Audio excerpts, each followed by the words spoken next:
Hello, everyone. Welcome back to How I Compose Music. I'm your host, Christopher Paul, and this is part two in a series of. I started a new project. It's kind of a demo composition, just kind of like a run through of how I like to, kind of like what my workflow is like while I'm composing music and how I think and how I put things together. And I left off last time. I wanted to transfer things. I'll have to show you. Let's see.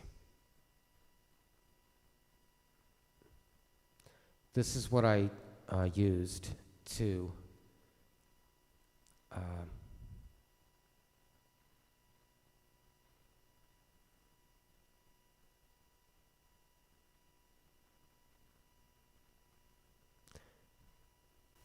basically I wanted to transfer this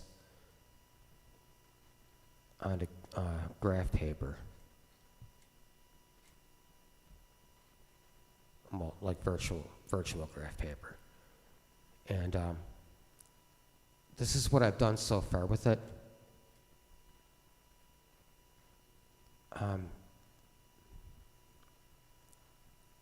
They're color coded because this is an A trajectory. This is going away from the primary axis in a forward motion, and this is coming towards the primary axis in a forward motion. And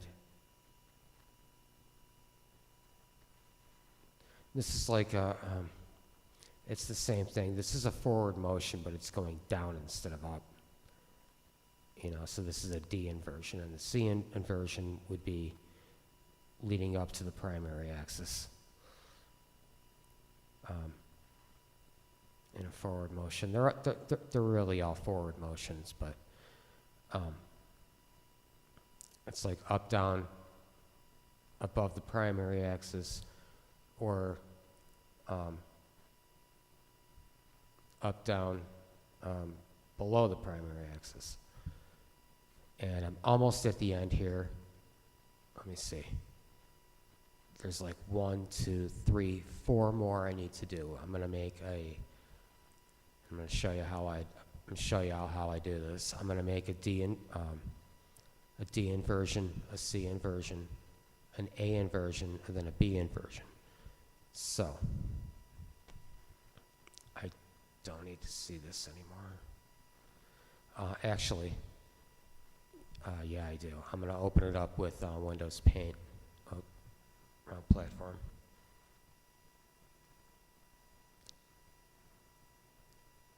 Darn it. All right. Let's see. I'm going to open up with Paint. Here we have, and view grid lines.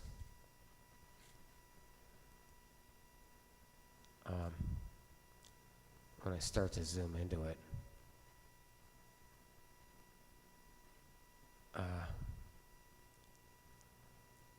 see, it looks like this. And what I did, I transferred this to this.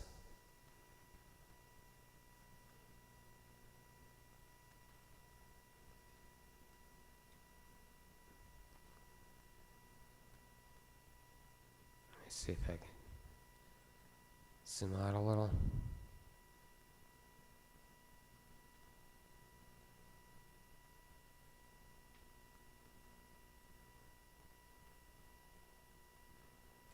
Yeah, okay.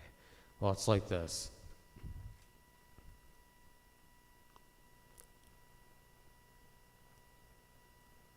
And I'm still copying these over. So, let me see. This is more or less what I'm looking at.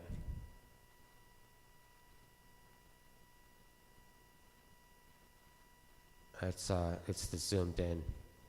It's like totally zoomed in, like all the way. So this is getting very microscopic.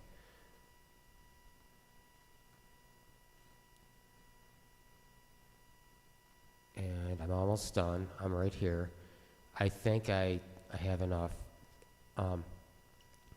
Here in pink, that's my primary pitch axis. So everything is either leading away from that or back to it in either direction, up or down. Or I should say going above or coming from below, or like whatever. And I think I left enough room. If I didn't, I'll have to like build on it. But I'm just gonna jump right in here. This is, let's see. I'm going down from here. Oh shit. Whoop.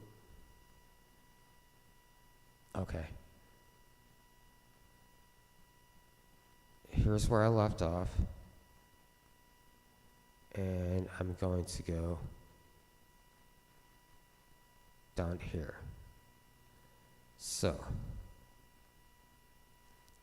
across, it's going to be 1, 2, 3, 4, 5, 6. No, not even. It ends here, so it's like 1, 2. It's only 4 across. 4 across, purple. Okay. Let's do this. 1, whoop.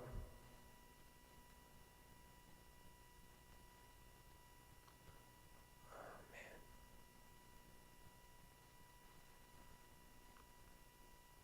It's like 1, 2, 3, 4. Is that right? 1, 2, 3, 4. Yep. It's gonna go 1, 2, 3, 4, 5, 6, 7, 8, 9, 10. It's gonna be 10 down. So it's like 2, 4, 6, 8, 10. Is that correct? 1, 3, 4, 5, 6, 7. Yeah, that's right.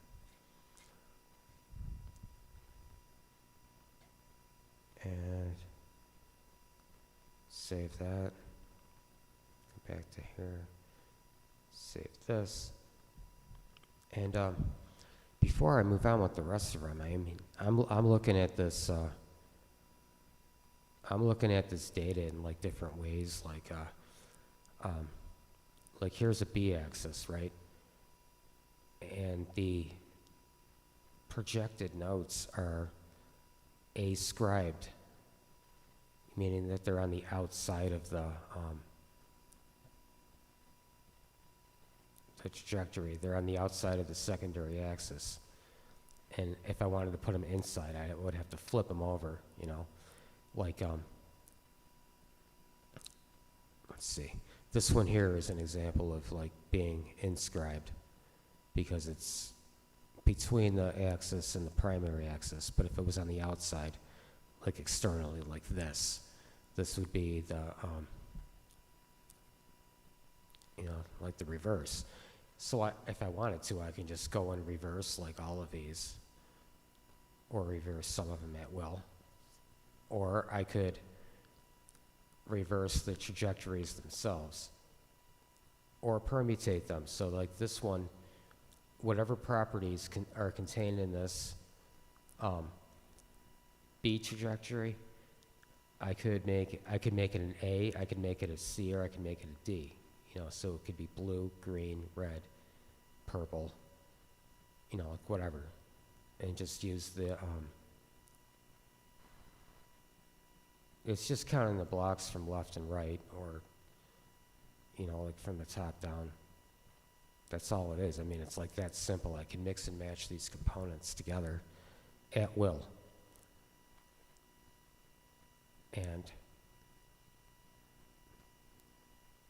and there's other ways to permutate the orders of them and everything, but I think that's pretty much the straightforward way of mixing these variables up, is to do just that, take each one of these and take its properties, like whatever I've done with it, and whether I want to flip it over or change the thing. And I think that might be a good way to go through that. I mean, if I combine those two elements, whether I want to keep these ascribed or inscribed, or keep these an A, B, C, or D axis. And that's a really cool way of like building a tune. But I'm right here at the end, and I've done the purple. Here it is. It's purple. So now I'm going to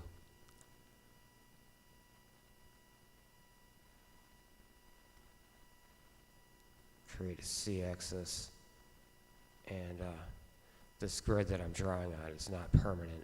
It's temporary. It's just the grid view. I can shut it on and off. I can turn the grid off whenever I'd like to. So I'm kind of drawing on here real cheap. And so that's why I'm drawing on like this. So this can become permanent. Like it's almost as if like this is conceptual. I can conceptualize things in here, but then I bring them to reality right here on actual graph paper. So that's what I'm doing. And so now on green, it's going to go, let's see, it's going to start here. 1, 2, 3, 4, 5, 6, 7, 8. It's going to go 8 across. Right. 2, 4.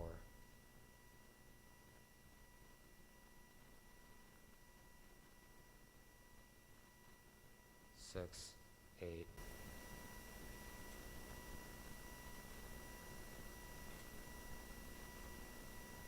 There we go.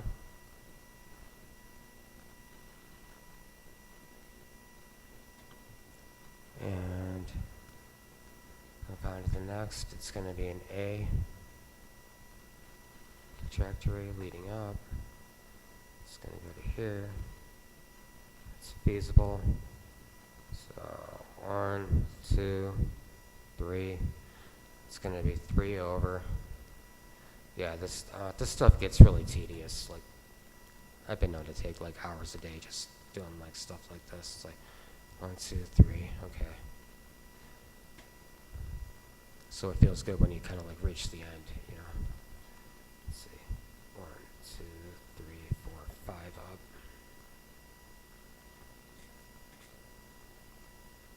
1, 2, 3, 4, 5. There we go. There's one left. It's going to be a B.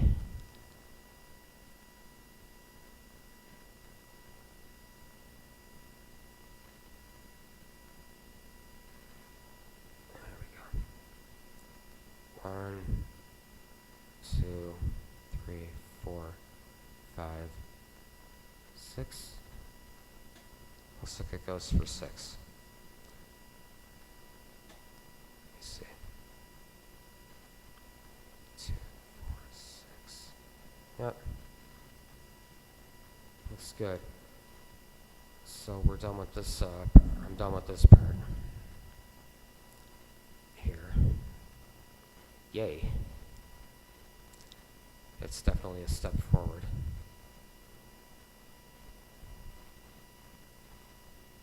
So, let's see, I'll save that.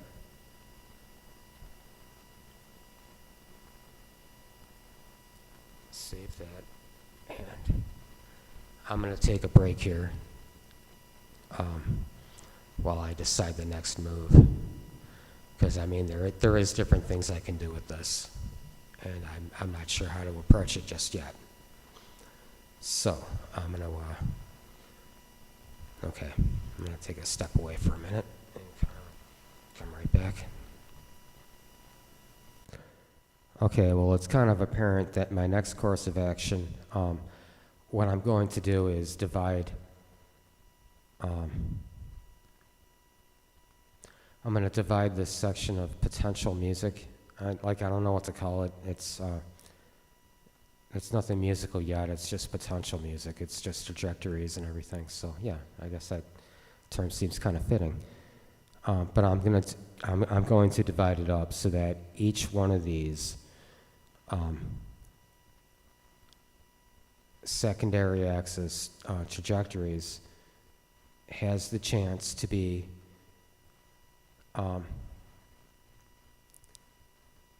in either an A, B, C, or D instance.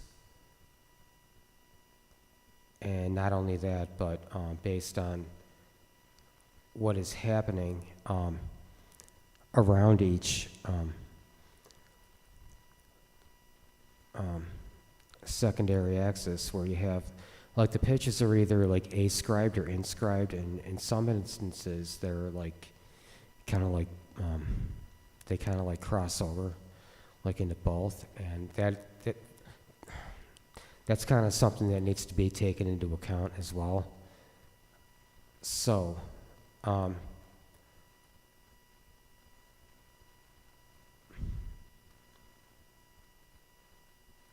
looking at it that way, I think the best thing for me to do at the moment might be to just take what I've already done,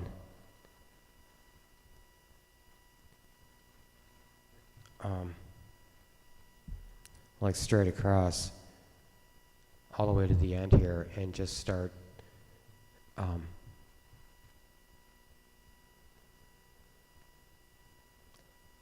getting a bit more microscopic with it, and like defining some sort of a melody. I want to say, I don't want to use the word melody, but I mean that's essentially what it is. I mean, this is the theory of melody I'm drawing from Joseph Schillinger's theory of melody.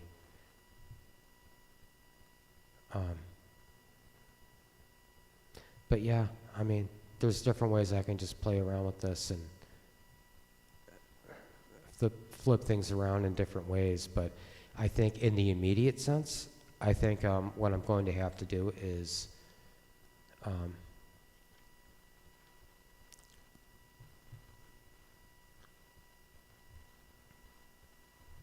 see.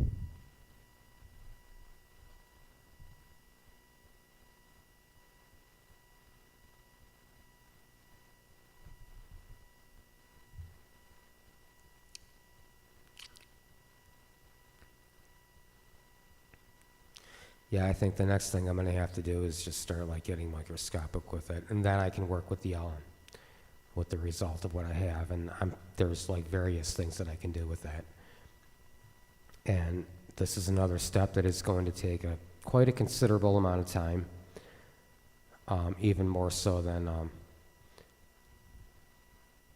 the small task I completed today. So I'm going to have to end this video. But as always, if you like what you see,